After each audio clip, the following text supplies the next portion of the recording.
Hello, everyone. Welcome to another episode of the Digital Diplomat. This is Tony Abad of TCP Growth, and we are honored and happy to have with us a dear friend. In fact, this friend was the one who introduced me to the TCP Growth family, introduced me to Margot, and got me started on this journey. We have with us Jan Kot out of Shanghai, and she is a cross-cultural insider, media storyteller, and executive coach. And maybe most importantly, she is the executive advisor of TCP Growth on China media and cultural programs. Jan, welcome to the show. Thank you, Tony. I'm so pleased to be on your program today. We have an interesting topic for today. The question is, how do you ask questions like a diplomat? And I think the first thing we ask is, why bother asking questions? What is important about asking questions? So what makes asking questions powerful, especially when you have difficult conversations or communications in general? Remember, we're in a world that's in flux, in transition. So there are conflicts, there are very important needs in our global society to come to an understanding with each other. So, as a diplomat, as one that is trying to bring the world together rather than apart, how does this idea of asking questions come in? I think that itself is a very interesting question, very powerful question. Why ask questions? I think when you ask questions, you actually showing an interest in the other person. As human beings, we all like attention from other people, right? So when you ask a question, you're showing your interest to knowing more about this person, this incident. If you're discussing something, so that shows your empathy, that shows you're open-minded, and that shows you're willing to listen. You're welcoming different ideas. So basically, I think it's showing you have an open attitude. So when we are open to things, we are more inviting. So we're becoming more embracing things, right? That itself, I think it's a friendly gesture to anyone. So that's why, especially in confrontational situations, if anyone can step back, actually pause a little bit and ask an open question, okay? What can I do for you? What is your reason? Can we have a conversation? So these sort of questions showing you care about this person, right? You're willing to give time. You're willing to give your attention to that person. And I think that's why it makes it powerful. Do you agree? Yes, I do. In fact, I'm taking notes here because I know it's important in a show called The Digital Diplomat to ask the right questions. And I think the key word you have mentioned is empathy. And I think by implication, when you say you're asking questions, you're actually listening. Now, some people, they say that there's a criticism of some people who ask questions, but only for the purpose of sort of criticizing or trying to drive their point across. But actually what you're saying is when you ask questions, you have to actually be prepared to listen. And when you listen, you're empathizing with this other person. And even if you're in conflict, eventually you're saying, let's come to an agreement. Let's discuss. Very true. Yes, I agree. I agree with you. Yeah, very, very true. I think, people always ask me the question, how do you ask questions? But just like you said, before you're able to ask so-called powerful questions, you have to be able to listen first. Because quite often, when we listen, we may listen with our own judgments, right? Our own perspective. So it's only when you listen with active listening, you really open yourself to listen, then you can ask the powerful questions.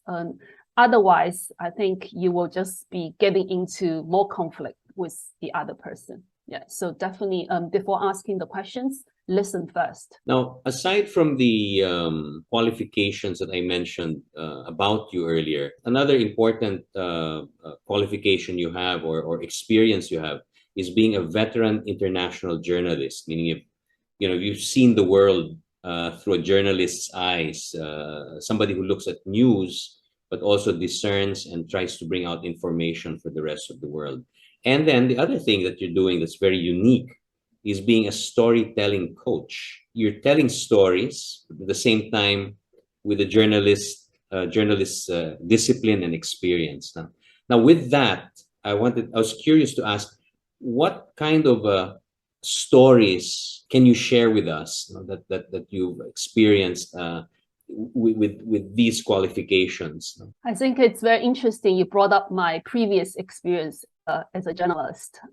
Yes, as a journalist, you do have to ask questions. I think I must have interviewed countless people, if not thousands, must be hundreds, and being able to ask questions. It's actually very important, right? And to ask the right questions to get the information from the other person, because quite often they may not be willing to talk to you, or they may not be really willing to reveal themselves to you. I think ask questions, definitely it's very essential for being a journalist. But for me, when I make that switch from a journalist to actually, as you mentioned, a story coaching, a story coach, storytelling coach, it was not an easy journey for me, especially when it comes to asking questions, because as a journalist, even though we try to be neutral, of course, when we come to writing, come to reporting, but very often we come with our own judgment, because we've seen a lot of things, right? We make our judgment when we're confronting something. So I think by nature, I'm actually a very judgmental person. I always have my opinion on things. It's quite hard for me to really stand neutral, right? Especially when you feel you earned enough knowledge, you kind of know a lot of things. You can form your own opinion. When I bring that kind of mentality to coaching, I actually find quite difficult. Because when I ask the questions to my coachee, right, very often maybe I ask questions with my own judgments. In other sense, I probably will be leading, the coachee, or maybe I have already formed my own view on this particular issue, right? And I'm trying to lead with them. So it was really a learning process for myself to ask open, non-judgmental questions. As I mentioned earlier, when I begin to do that, I need really to put down my own ego first. I really need to be aware of the fact that I remind myself, okay, I don't know everything. I'm coming here with an open heart, actually to learn. So I think that is really a change for me. And I think that's why I think coaching in some way it's powerful, right? It allows us to put down our own perspective, put down our own ego, be really open to whatever possibilities that coming at us. So I think that's my own personal experience. Yeah, from asking judgmental questions to actually, powerful open questions. Yeah. We had a guest recently where we were discussing the nature of news. When you see news online, the question is it news or is it a narrative? Meaning, is it fact and truth? Is it the way things are that you're reporting? Or when you report it, does it turn into a narrative or a story? And as you said, or as we admit, I mean, even myself will admit that it brings in certain biases, certain filters, and changes the way we deliver the news, we deliver the information. Yeah, definitely. I mean, as a journalist, we're trying to be neutral, right? We're trying to not have bias when we're reporting the fact that's supposed to be the fact. But we are human beings. So you can never really be 100% neutral, because the words you choose very often, the way you form your sentence, that itself can already be have bias, right? Bias based. So definitely, so when I use the same mentality to coaching, that may not really work, right?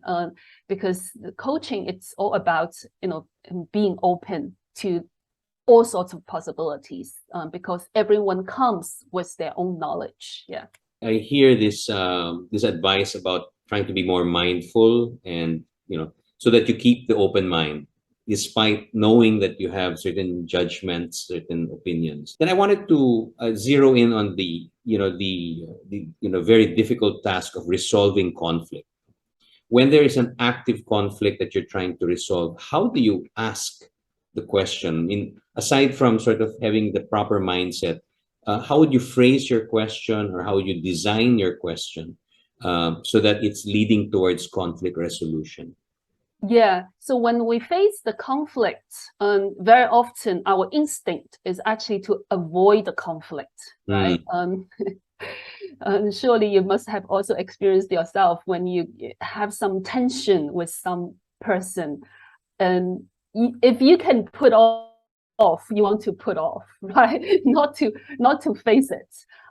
So I think the first step before asking any questions, or before actually to resolve, it's actually being able to face the situation, being able to acknowledge to yourself, okay, there's some issue between maybe me and my coworker, or my boss, or whoever, right? My friends or my partner. It's something I have to resolve.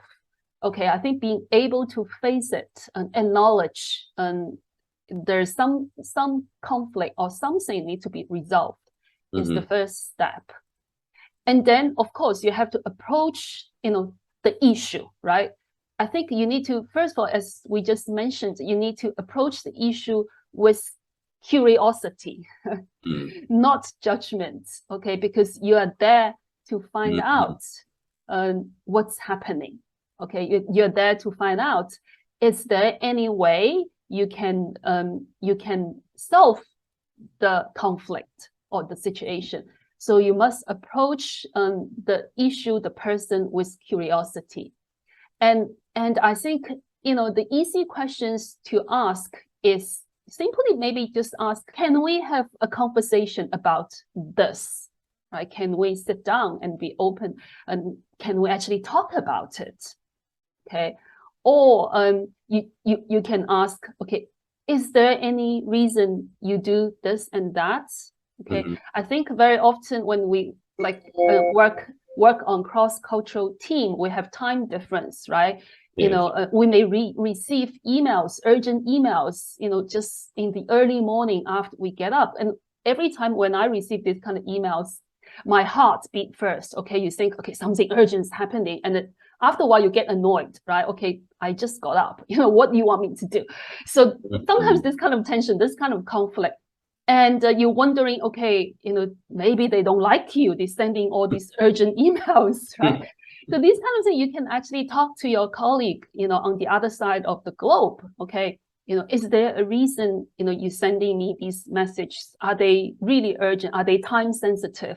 Or perhaps we can find some other solution. I think often when you approach things with curiosity, yes, that will give the signal to the other person you want to know more about this. I wanted to get your bit of insight about China. What should business leaders and entrepreneurs know about China? Not only that it's a big market, but that when you ask questions, when you try to ask questions as a diplomat, are we looking at China and the rest of the world, or is it just really China as part of the world? Of course, China is part of the world, right? But it also has its own very distinctive, unique culture. It's a culture, it's a high context culture. So when you're asking questions, I think you need to be able to not just observe like the verbal cues, but also nonverbal Mhm. cues as well. Especially, perhaps quite often what's supposed to be said in those nonverbal, nonverbal cues, which you need to pay attention to. It's a big topic. So hopefully, at some other time we can really dive into it and, have more deep discussion on this. Yeah. No, I know that you brought up nonverbal cues. Very important when you're dealing with Asia in general, I think. Yeah. Anywhere in Asia, it's a very important communication technique. Now, before we go, Jan, I wanted to ask you, as a coach to business leaders and entrepreneurs um, who want to learn how to ask powerful questions, just like a diplomat should. What is your first tip or your first piece of advice for them to do to begin the process of building up the skill of being a powerful asker of questions?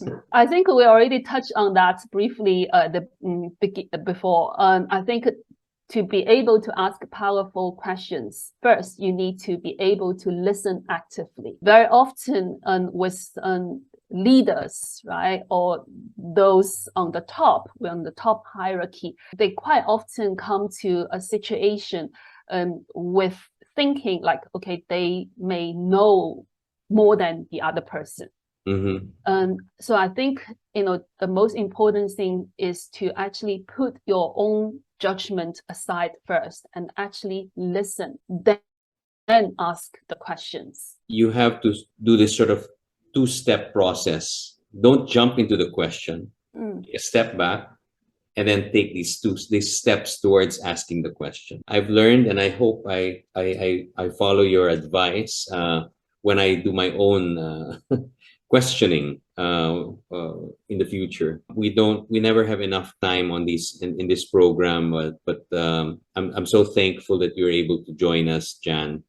Finally, we have a conversation here online. No? Yeah, thank you for having me. Really enjoy it. To our audience, ladies and gentlemen, if you are interested or like what you've been watching and hearing here in our program, please follow us in YouTube, LinkedIn, Facebook, subscribe to us, and leave your comments and suggestions so we can also get back to you. Thank you very much. This has been the Digital Diplomat. This is Tony Abad, and we look forward to seeing you all here in our next program.